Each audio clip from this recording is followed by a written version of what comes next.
Yeah, so I'm Miranda Miller. I am the Director of Prevention and Early Intervention at Centennial Mental Health Center.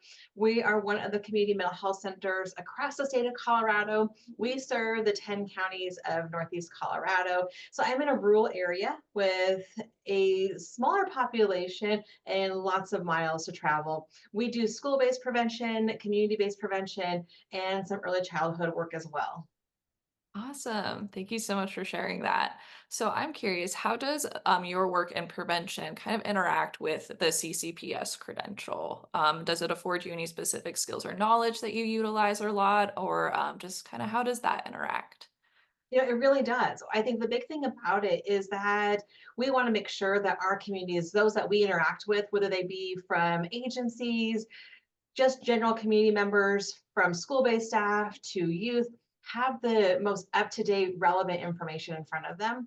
And that's really what the CPS2 is designed for, is to really ensure that the workforce is there to provide that and that we can make the best impact in our communities. So I love knowing that we are a well-trained prevention entity, and that's really what we want, is for people to know that when they're getting training from us as certified prevention specialists, that we have put the hours in, we have done the research, we have met those guidelines and those core concept areas to really be the best that we can be. And it takes a lot. It takes, going through train the trainers, ongoing educational opportunities, having good mentors in the field, and the CPS2 really lends to that. And that's super helpful as well, so that we can maintain the highest fidelity, the best programmatic work that we can. Awesome. Yeah, definitely. It sounds like you do use one of our domains, which is prevention, education, and service delivery a lot. And you spoke to kind of that information fidelity and implementing prevention education, stuff like that. Could you speak a little bit more to how that domain in specific shows up in your day-to-day life in your role? Yeah, so I think when you're a CPS2, people look at you to really possess that industry knowledge. Doesn't mean that we have to be a complete expert, but that we know where to go, how to access that, and be on a leading edge. It's essential to our work. Our communities need to be healthier and safer. And so truly knowing that when we are at conferences, we're at train the trainer events, we're at webinars, whatever it might be, that other community members, especially those that we interface with in mental health, substance use, treatment, health and human services, they may not be getting that robust of information that we get. And so it really is an honor and a privilege that we get to pass that along through the work that we do.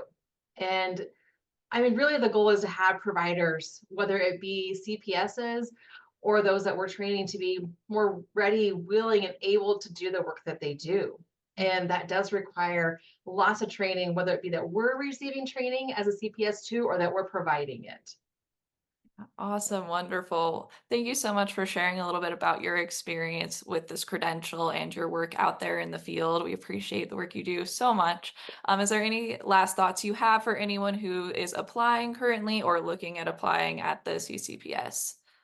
I really hope that people do look at it as an honor to get to come alongside our communities, especially our schools, and ensure that the best information is out there, because truly we're really at a crossroads in a lot of the work that we do to ensure that those with lived experience especially have a voice at the table, along with evidence-based work that is being provided with the highest fidelity. And that's really the role of a CPS, in my opinion. Awesome. Hi, everyone. My name is Crystal Rubalcaba. I currently serve as the Bilingual Prevention Program Coordinator for a program in the Community Services Department of Boulder County. So happy to be here with Katie. Awesome. So I'm just going to ask you a couple questions about prevention and how the credential involves itself in your work. So starting off, what does prevention or the spirit of prevention mean to you?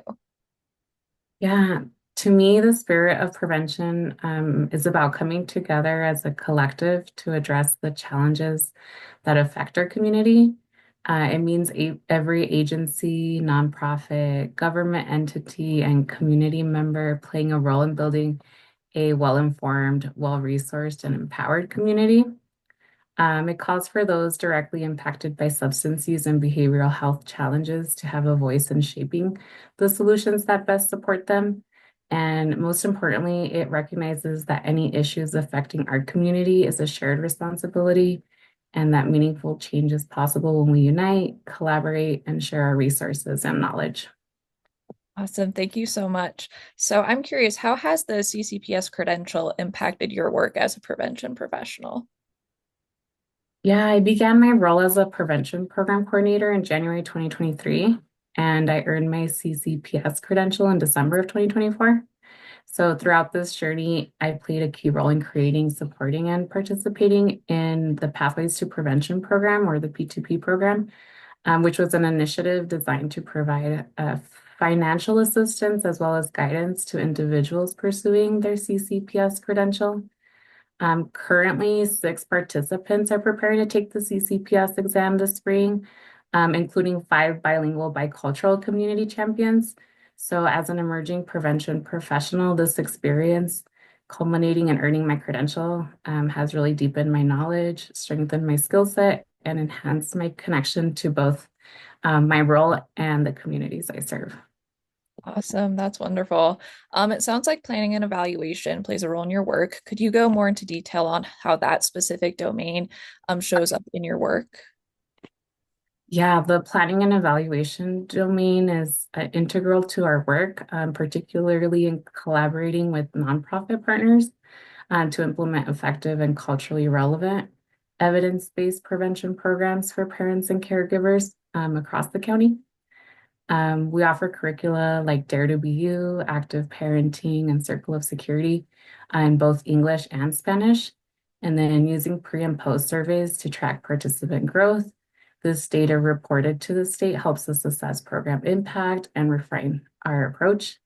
By applying planning and evaluation principles, we ensure our program are strategic, data-driven, and responsive to community needs, strengthening prevention efforts and family support throughout the county. Awesome. Well, thank you so much for sharing all of this with us today. Is there anything else that you'd like to share with anyone who's wondering if the CCPS credential is right for them? Yeah, I will just leave them with knowledge is empowerment. I encourage prevention professionals to continue growing in their roles, and earning the CCPS credential is a valuable step towards deepening their expertise as well as their impact. Hi there, my name is Zach Genio. I use any pronouns and I am a part of the CCPS committee, and I am also a program manager for prevention and harm reduction program out of an organization called Mile High Behavioral Healthcare.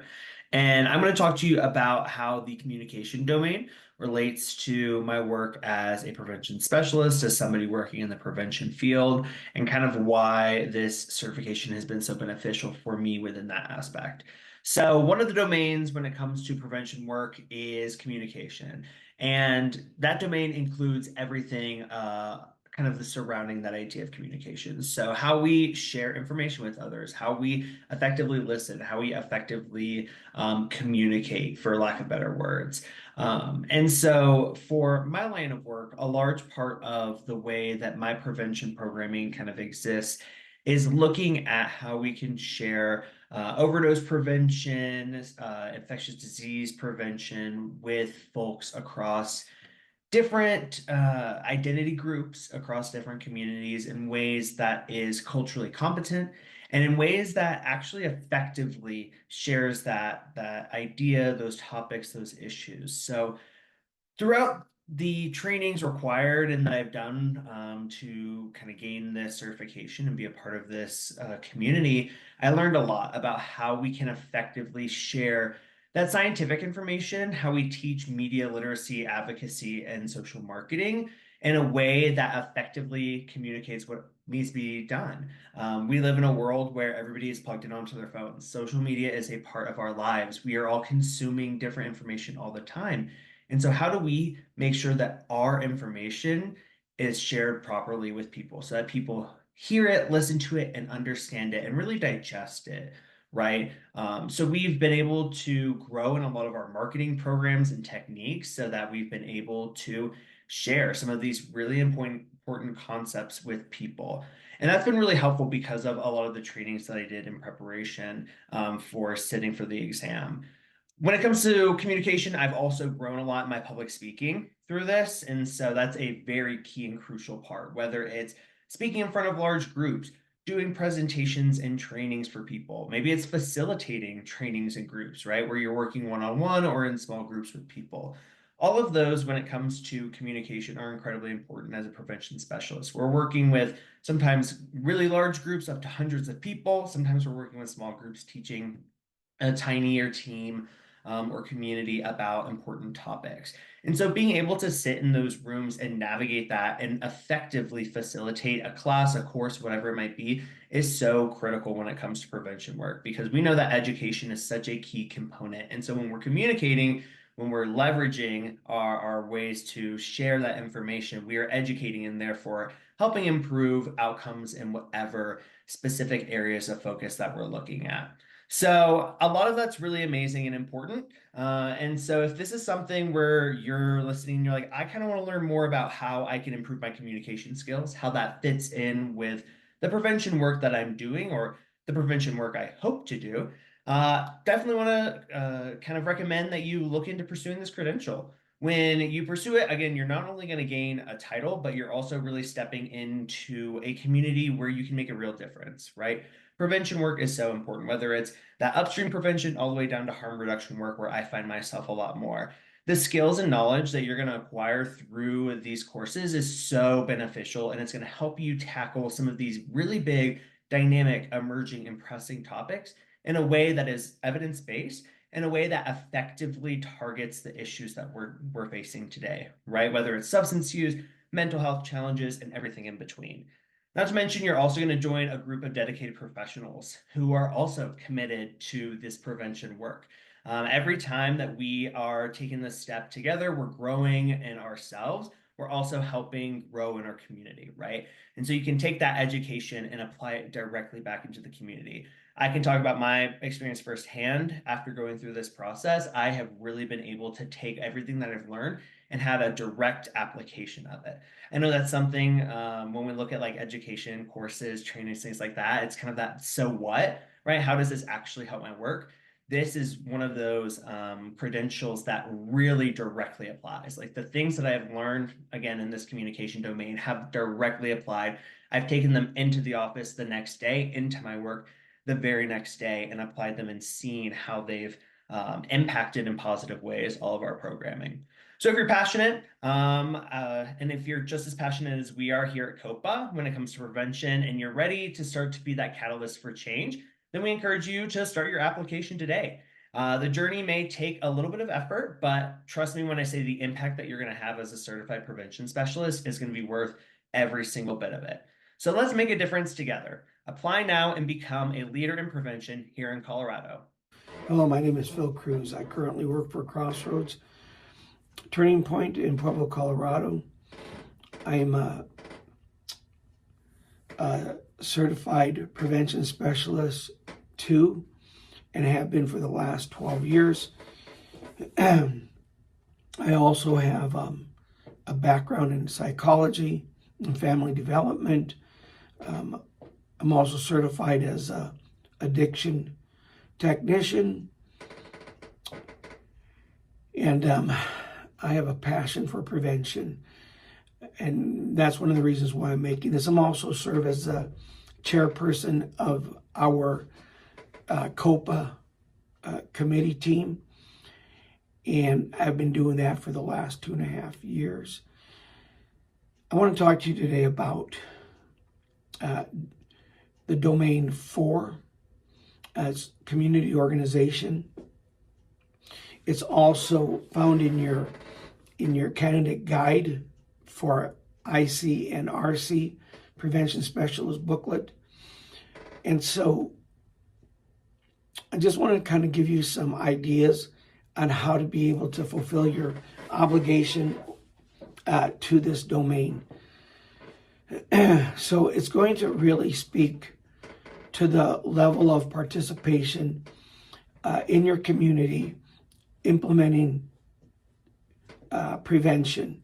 In specific, this domain is your community organization involvement. So what you want to look at is the strategies and the action plans that you're using to actually address your community demographics and their norms.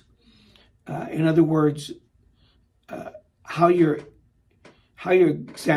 meeting the recruiting, the engaging, the diverse group of stakeholders.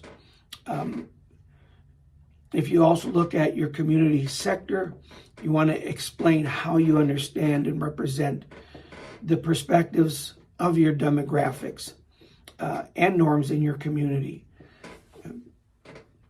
Current emerging community leaders, you want to be able to also engage with them, getting them to participate in partnership in your community strategy. Also, you want to make sure that you're strategizing your capacity and you're building your capacity. Also, you want to make sure that you understand the roles in your community based upon those who are very strategic in their ownership in your community. Shared leadership, share how your community leadership is sharing in the development and the sustainability of your community growth and your prevention capacity. Advocacy strategies, training, mentoring community members, coalition development, and sustainability. These are also they're also numbered and identified in your booklet under this domain. These are critical, so which will also help you to be able to strategize how best fulfilling this domain.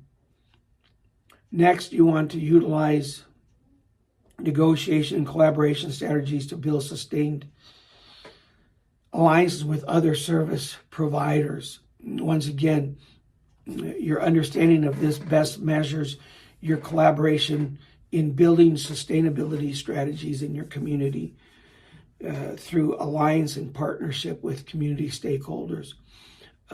Formal agreements, referrals are also very important in establishing your partnership with your stakeholders in your community. Lastly, integrating prevention strategies into physical, behavioral health planning and activities. It's important that you understand the strategies you select was by examining the issues that you have identified in your community organization, your team, and what resources are available to you and your team. Prevention participation is related to health initiatives and as well as a spectrum of behavior health services. Thank you. I hope you enjoy your pursuit of this endeavor. It's well worth it. And have a nice day. Thank you. Hey everyone, my name is Ryan Flanagan and I'm a member of the Colorado Certified Prevention Specialist Committee, or the CCPS committee, and I'm here to talk about public policy and environmental change. So the reason I'm making this video is it's really aimed towards people who might be studying for their CCPS test, or maybe people who are interested in prevention and trying to see if this certification is a good fit for their current position, or maybe somebody who's been working in prevention for a while and just needs a refresher on some of this information.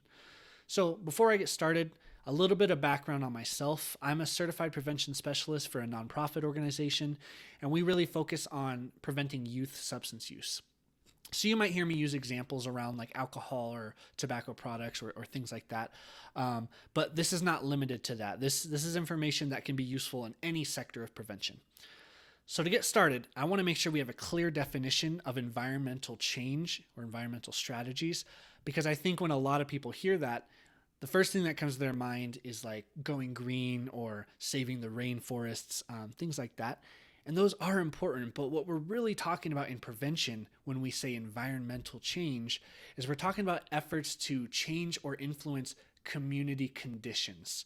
So this could be things like standards, institutions, structures, systems, policies, you name it. Anything that's kind of this top-down approach that affects everyone in the community, that's what the environmental change is. It's taking into account the environment that people live in. So there are a lot of advantages to this approach. One of the advantages is it kind of tackles a complex set of factors. So, for example, for substance use, there are a lot of reasons why certain communities might have higher rates of substance use. And so this environmental approach helps us to reduce those factors for entire populations, to reduce the collective risk of the community. And this is a very cost-effective and sustainable way to solve these problems. So some examples of environmental change might be advertising restrictions for cigarettes, for example, or taxation or pricing policies on like alcohol, or limiting the availability of substances, school-based programs, social norms campaigns, you name it. We could go on and on and on with examples of this, but you can kind of see that each of these examples are things that are top-down and affects the entire community. So you'll notice that a lot of those kind of had to do with policy change. And that might sound intimidating to a lot of people. So I'm going to hopefully ease your mind and show you that anybody can be involved in policy change, even if you may not have a certain set of skills that you might think are necessary. So one of the ways that we can think about this is considering the difference between advocacy and lobbying, right? So lobbying might be the first thing that kind of jumped to your mind when we talked about policy change. So that can involve like directly contacting policymakers or going to a city council meeting and advocating for like a policy or things like that. And that's very important. If that's kind of something that falls within your capacity and your realm of skills, then that's something you can certainly do. But for other people, you might kind of lean more towards advocacy, which is more so of just raising awareness about an issue, educating people, spreading information about certain causes or certain issues. And this can be directed to just the general public or the community as a whole. It doesn't necessarily have to be directed towards policymakers. And so that's one thing that can hopefully show you that, you know, anybody can do those types of things. It's not something that has to be this intimidating thing. And another way to go about policy change that's a little bit less scary is to use a coalition-based approach. So get a bunch of organizations together that have similar values or similar visions, and work as a team, right? Get organized, do it together, because the more voices that you have talking about an issue, the more likely it is that people are going to listen, especially when it comes to like policymakers. So last thing I want to talk about is to kind of give an example of how I've used this in my own work experience in my current position. So we are a part of a coalition called the Communities That Care Coalition, or CTC. It's a nationwide coalition that we have in our community. And one of the things that we were able to do is we were able to make bus rides free for youth, right? Because one of the issues that we found through our youth council team and through surveys that we did is we found that a lot of youth just are not able to go out and do things that they may want to do, like pro-social activities, things that kind of, you know, get them out of the house and get them to kind of do things with other people and build connections and things like that. And so one of the reasons they weren't able to do those things was transportation. And so we kind of got together as a coalition and we brainstormed with our youth team to try to figure out like how can we improve transportation for youth. And we fell on this idea of free bus rides for youth. And we were able to actually implement it and get it funded through a collective effort through our organizations that are in our coalition. And now we have this implemented in our community where youth are able to ride the buses for free. So that's one example where we were able to use this policy change and this advocacy approach through a coalition, which I think just makes it so much easier, so much more effective. So in closing, environmental approaches are extremely effective in prevention. They really emphasize individual strengths within the community, whether that's the strength of an individual person or the strengths of the community as a whole. And it kind of takes these strengths and builds on them, which I think is just extremely, extremely important when just building communities up. So I hope you found this information helpful. If you're getting ready to take your CCPS test, I wish you luck. If you're just here to kind of get general information, I hope this was helpful for you as well. And I hope you have a good rest of your day. Thank you.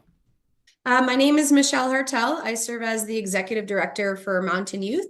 We're a prevention coalition located in a rural community of Eagle County. And I've been in this field for most of my career. Awesome. So could you talk a little bit about how obtaining the CCPS credential has impacted your work as a prevention professional? Of course, happily. So I was fortunate to be in the initial wave of credentialed applicants for the prevention specialist.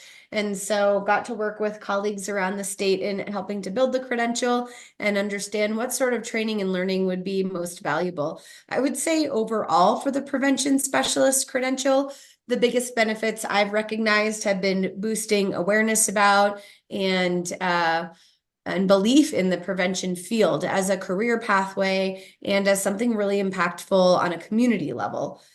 So it's raised awareness, and it's also added a level of competency for our workforce that we didn't really notice before. There's not a whole lot of places you can go and get a degree in prevention science. And so having this credential and the trainings that go along with it to help with our workforce development has been great.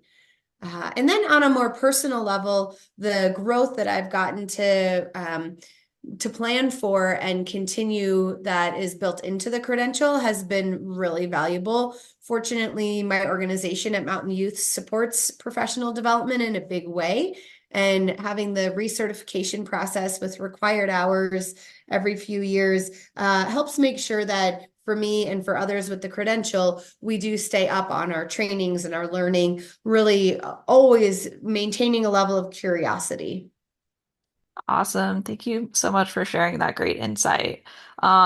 In this presentation, we're talking about, the different domains associated with this credential. And it sounds like professional growth and responsibility plays a role in your work. You talked a little bit about that recertification process and how it attributes to your professional growth. So could you go into more detail on that domain and the knowledge topics within it and talk a little bit more about those in specific? Yes.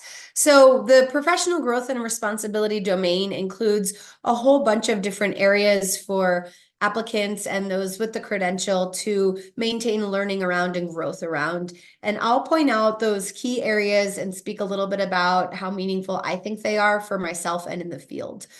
So one is around ethics. It's really important for folks in this field to understand the laws, the ethics, confidentiality, and some of our mandated expectations and requirements in order to be the best prevention professionals that we can. There's another subcategory on equity and cultural responsiveness. This is really important when we look at our changing demographics in our residents of the state and in our communities, as well as in our workforce, and helping to build workforces that are sensitive, aware, and ideally representative of the communities that they serve. We want to make sure that there's a foundation of equity and inclusion in all of our workplaces and in the programs and supports that we provide. Another area within professional growth and responsibility is around self-care and personal health. That is important for, I can't imagine any field that's not important.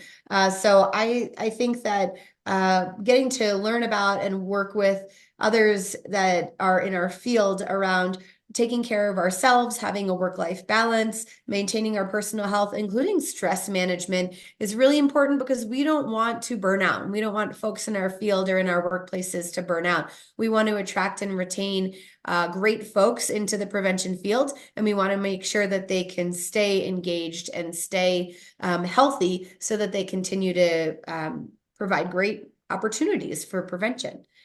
One of my favorite areas within professional growth and responsibility is around networking. For me, I really understand the value of building relationships within our communities and then also across the state with other prevention professionals. So ensuring that there are networking opportunities and ways to become part of professional associations or work with other organizations not only helps us feel like we're not alone, it is a huge part of our shared learning. So to make sure that that we are learning from each other, not making the same mistakes that have been made before, ultimately to deliver the highest quality opportunities in our communities. And then lastly, there's a component on obtaining knowledge and understanding around substance use and misuse disorders. So making sure that as professionals, we are maintaining our education around that aspect of prevention.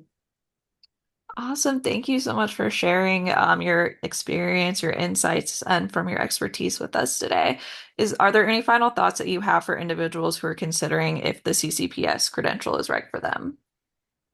I would wholeheartedly encourage anybody to begin the process. It is some work in organizing trainings. If you've worked in the prevention field, likely you've got most, if not all, of your requirements met. So it's just a matter of getting organized and investing some time into working on the portal. But I would wholeheartedly recommend going for this credential. I think it'd be a great learning opportunity, a great networking opportunity, and really help that prevention field as a whole that we are so passionate about really grow and attract more talent and have a lot of fun while we do it.